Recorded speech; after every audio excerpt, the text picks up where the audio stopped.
one thing important to critical thinking is some philosophy. A philosophic position you agree with, other philosophic positions, what's happened through history, it's important. It's important about not just like stroking our own ego or whatever, or like digging into just what we agree with in the internality of our own minds. It's a matter of knowing what's out there in the real world, the world, social world that we got to move through.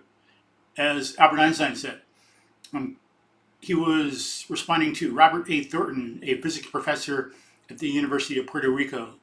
Thornton had written him a letter about persuading colleagues on the importance of philosophy, of science, to scientists, specifically to empiricists, the ones who had that philosophical viewpoint.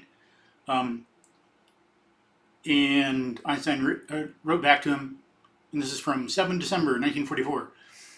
In the letter, he said, quote, "I fully agree with you about the significance and educational value of methodology, as well as history and philosophy of science.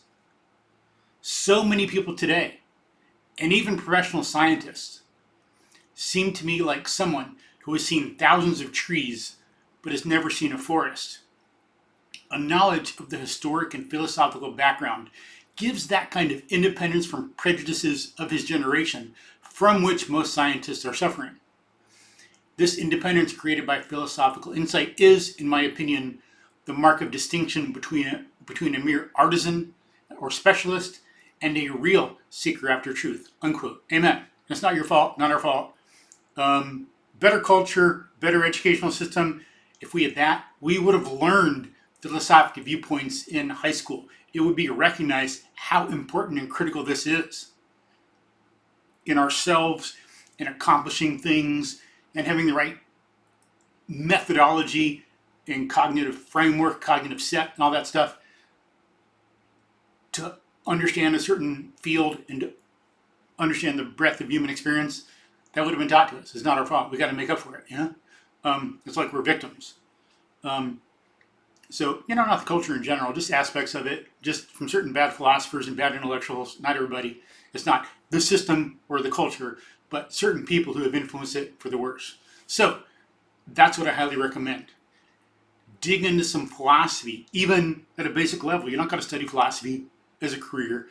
You don't got to know everything, but study some of the main philosophers who influence today and through history, and that will be something that, as Einstein says, will help you see the forest instead of just the trees. And it'll help you gain some independence from prejudices of not just our generation, but maybe hundreds of years of recent human experience.